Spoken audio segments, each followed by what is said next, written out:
축복합니다.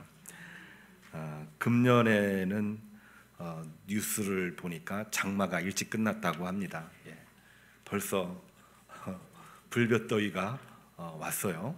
8월 달에나 와야 되는 불볕더위가 6월 마지막 주부터 왔습니다. 그러다 보니 건강에 이 문제가 막 생기곤 해요. 7월 달에 어느 정도 건강 관리를 하다가 8월 달에 불볕더위가 와도 좀 적응 기간이 있었기 때문에 8월 달을 우리가 견딜 수가 있거든요. 그런데 적응 기간 없이 갑자기 불볕더위가 와서 열 관리가 안 돼서 혈액순환 장애가 오는 분들이 적지 않습니다.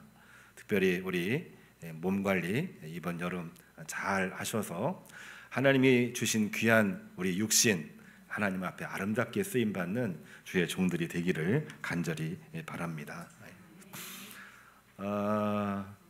지난주에 이야기를 하면서 가장 뜨거운 바다가 열바다 그랬죠.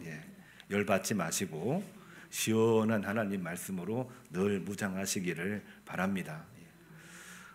이 뜨거운 여름에 갈 곳이 많지가 않습니다. 그럼에도 불구하고 항상 가면 은혜가 있고 기쁨이 있는 장소가 있습니다. 그것이 바로 뭐냐면 교회입니다. 불볕더위가 빨리 오긴 했지만 그래도 교회 오면은 너무나 좋은 거예요. 교회 오면 사람들이 가장 행복해하는 이유를 네 자로 줄이면 뭐라고 할까요? 작년 9월 달에 했던 거 오늘 다시 리바이벌 하는 겁니다. 작년 9월 달에 이 메시지를 얘기를 했어요. 불볕더위가 기승을 부리는 때 교회 오면 너무나도 좋은 이유 네 자로 줄이면 뭐라고 할 수 있을까요? 더위 좋지. 조금 빗나갔습니다. 답을 알려드리겠습니다. 잘 잃어버려 주시니까 제가 또 이렇게 용기가 생겨요. 해피해서입니다. 해피해서 기억나십니까?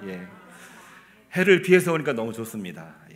근데 단순히 해를 피해서 좋은 것뿐만이 아니라 우리가 하나님 말씀을 듣고 해피해지는 겁니다. 하나님 말씀을 듣고 한 주간이 해피해지는 겁니다.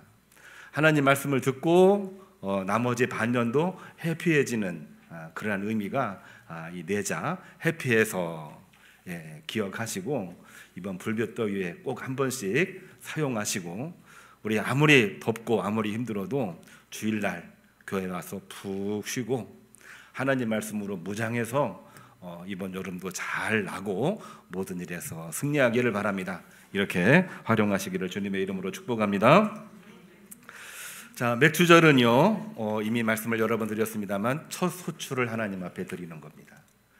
우리가 농사를 지면서 첫 소출을 매우 귀하게 여기는 이유가 뭔가요? 가장 귀하고 가장 중요하고 가장 마음이 애틋한 마음으로 만들어진 것이기 때문에 첫 소출을 귀하게 여깁니다. 이스라엘 백성들은 하나님 앞에 감사할 때에 첫 번째 것을 드리는 것을 굉장히 소중하게 여겼어요. 그거는 이스라엘 사람뿐만이 아니라 우리 모든 인간이 다 같은 마음이라고 생각이 됩니다. 그래서 맥추절 첫 번째 이 소출이 보리 농사였기 때문에 맥추절이라고 표현을 한 겁니다. 이 첫 번째 것을 드림으로 말미암아 하나님과의 깊은 결속이 이루어지고 첫 소출로 시작을 해서 맨 마지막 소출 추수감사죠.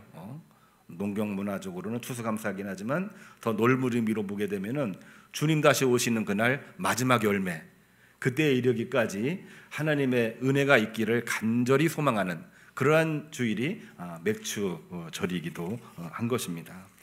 그렇기 때문에 이 첫 열매 소출 감사로 끝나지 않고 이 맥추절은 우리 삶의 주인이 여호와 하나님이시고 그리고 하나님께서 지금도 나와 함께 계시다라고 하는 믿음의 고백, 신앙 고백을 하는 그러한 주일 절기라고 하는 것을 우리는 꼭 기억을 해야만 되겠습니다. 오늘 저는 이러한 맥추감사절의 의미를 생각을 하면서 말씀을 살펴보니까 은혜를 기억하면서도 우리가 한 가지 체크해야 될 내용을 오늘 말씀이 지적을 하고 있더라고요. 그건 다름이 아니라 은혜 중에 있으면서도 우리는 끊임없이 은혜를 잃어버리고 있는 현실 상황을 오늘 말씀은 지적을 하고 있습니다. 은혜 가운데 있으면서도 은혜를 모르고 우리 스스로 욕심 욕망에 집착하고 있는 모습을 성경은 오늘 이야기를 하고 있습니다. 또 성경이 이러한 이야기를 하고 있는 얘기는 우리가 그렇게 살고 있기 때문에 그렇습니다. 하나님의 은혜는 너무나도 분명한데, 그런데 그럼에도 불구하고 늘 불안하고 의심하고 또 불평으로, 심지어는 하나님이 정하신 길에서 벗어나 죄를 짓는 하마르티아, 엉뚱한 길로 가는 일들이 벌어지고 있기 때문에 그런 것입니다. 왜 그런 일이 발생을 할까? 많은 분들이 이야기를 하기를 오늘날 무한 경쟁 시대의 문화 때문에 그렇다 뿐만이 아니라 그에 따른 심리적인 불안과 결핍 때문이다, 뭐 이런 얘기들을 다 합니다. 부정하지 않습니다. 그리고 공감도 많이 합니다. 그러나 더 근본적이고 더 궁극적인 얘기를 성경은, 하나님은 말씀을 하고 계세요. 그건 바로 뭐냐면은 에스겔 34장 25절에 나와 있는 말씀인데, 모든 인간이 그렇습니다.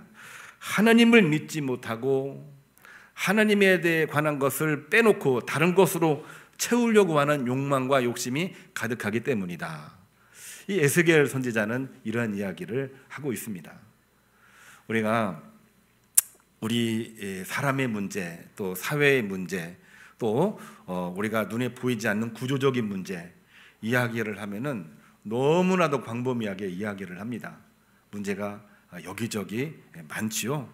말이 안 되는 이야기도 있고 이해가 안 되는 부분들도 있는데 그거 다 설명하려고 해도 시간이 부족합니다. 우리 그러잖아요. 내 이야기 하려면은 나 이거 한 달 동안 얘기해도 얘기 다 못해. 다 뭡니까? 마음속에 안고 있는 여러 가지 시름들이지 않습니까? 자, 그런데 이렇게 수많은 그 문제를 가장 근본적으로, 가장 궁극적으로, 가장 핵심적으로 얘기할 수 있는 것이 바로 뭐냐?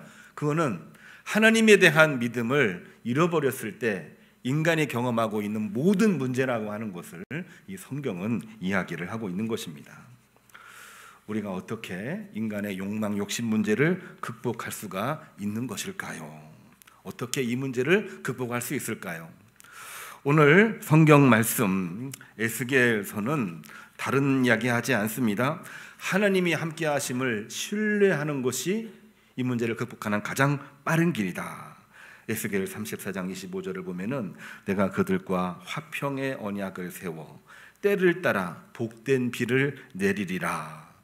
하나님과의 결속이 돼 있는 사람은 수없이 많은 일들이 벌어지고 있기는 하지만 때를 따라서 하나님이 복된 비를 내리심으로 말미암아 어려움 중에서도 극복하게 하시고 문제가 있으면 해결하게 하시고 불가능한 일은 가능하게 하시는 그러한 역사를 통해서 하나님이 함께 하신다, 이 말씀을 분명하게 전해주고 있는 것입니다.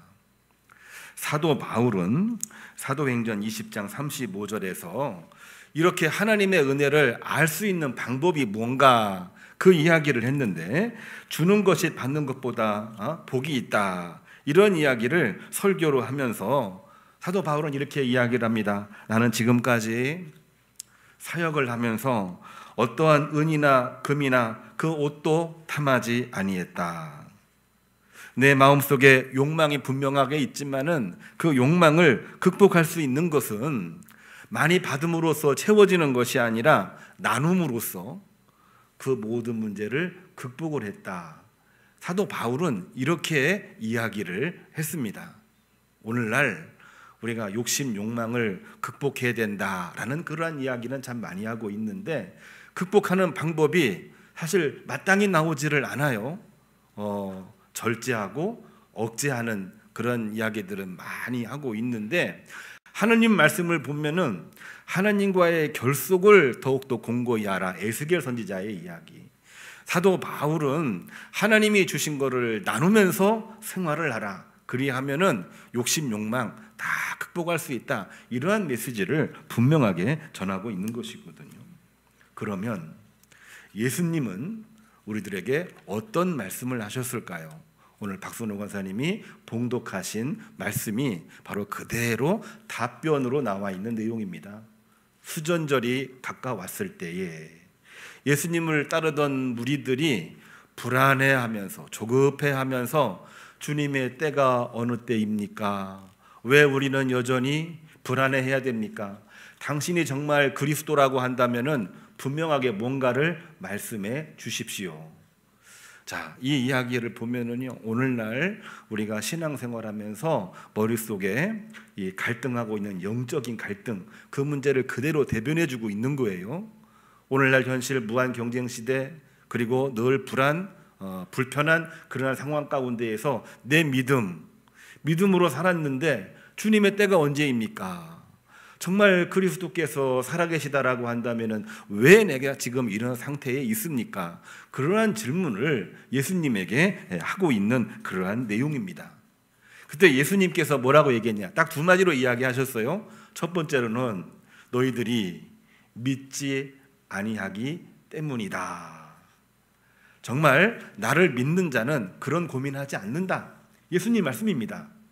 믿으면은, 정말로 믿음을 가지고 있으면은 그런 염려, 근심 다 극복할 수 있고 이미 극복된 거나 마찬가지인데, 너희들은 내 양이 아니기 때문에, 나를 믿지 않기 때문에 벌어지는 문제다 라고 이야기를 하면서 뭐라고 이야기를 하고 계시냐면요, 하나님 손에서 우리는 벗어날 수 없다. 내 손에서 빼앗을 자가 결코 없을 것이다. 나와 함께 있으면. 그러므로 믿음으로 나아가라. 이러한 메시지를 예수님은 분명하고 단호하게 말씀을 하고 계십니다. 우리들의 마음속에 있는 욕망, 어느 때 생기는 거라고 생각을 해보십니까? 아까 맨 처음에 이야기했듯이 무한 경쟁 시대이기 때문에 남들보다 내가 조금 더 가지려고 하는 그러한 마음, 그거를 우리는 욕망이라고 이야기를 하잖아요. 틀린 얘기 아닙니다. 심리적으로 자꾸 불안해지면은 그거를 안정시키기 위해서 다른 것을 막 채우기 시작을 합니다. 그거는 두 번째 욕망으로 작용되는 그러한 내용입니다.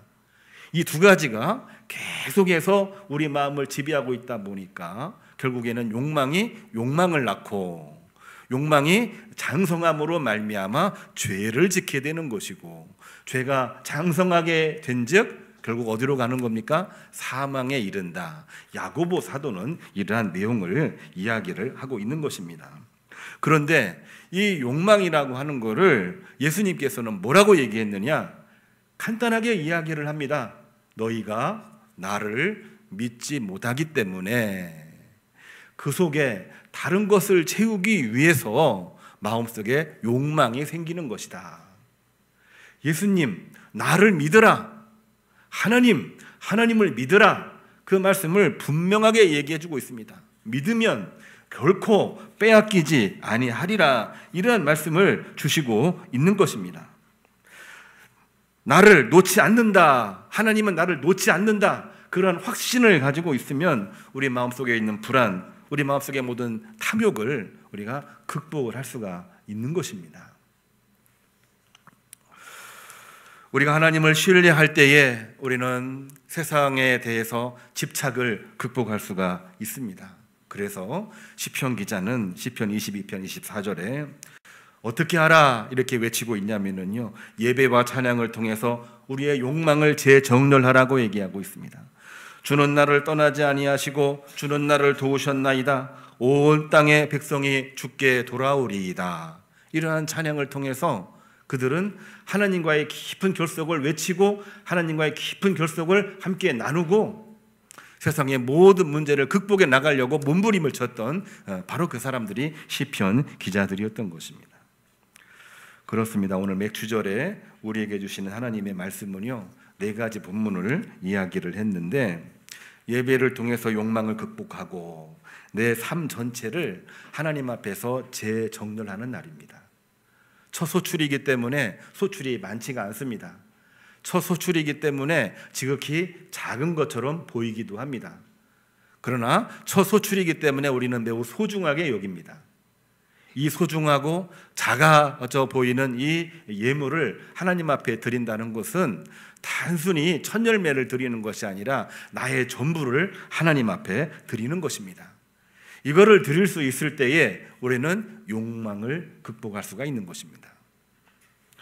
오늘날 많은 분들이 욕망 극복 방법을 이야기할 때에 억제, 절제 이런 이야기들을 참 많이 합니다. 그러나 한번 실제로 우리 삶을 되돌아보면서 욕망, 욕심을 극복하는 방법으로 절제 내지는 이 억제 이거를 해보시지 않으셨어요? 잘 되던가요? 물론 잘 될 때도 있지만 굉장히 한정적이고 한계가 많이 있습니다. 처음에는 되지만 뒤늦게는 잘 안 됩니다. 끝까지 참았는데 어느 한순간에 그동안 억눌렸던 것이 폭발하면서 사실은 더 큰 문제를 야기시키기도 해요. 우리가 한번 생각을 한번 해보시기를 바랍니다. 욕심, 욕망을 극복하는 방법이 과연 뭐라고 생각을 하십니까? 어떻게 극복하고 계십니까? 자, 딱히 이야기할 만한 게 없습니다. 절제, 뭐 덕목이니까 성경에도 그 말씀은 나와 있어요. 억제, 그거 중요한 겁니다. 그러나 너무나도 한계가 있는 겁니다. 오히려 이러한 욕망은, 이러한 욕심은 억누를수록 더 강해지는 것이 욕망의 성격이고 성질이기도 합니다.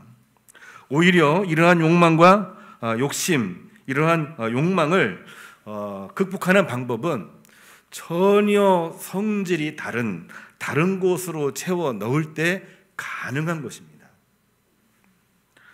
또한 그곳에 그 새로운 것을 더 자리 잡게 하고 또 새로운 삶으로 변화되도록 만드는 것이 참 중요합니다. 오늘 예수님이 우리에게 하신 말씀이 있어요.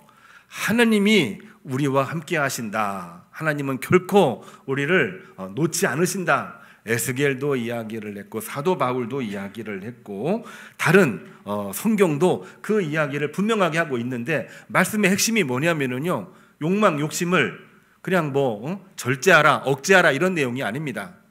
그거는 우리가 막을 수가 없어요. 막을 수가 없는 겁니다. 물론 절제가 필요합니다만은 그거를 근본적으로 해결할 수 있는 방법은 그곳에 다른 것을 채워 넣는 것입니다.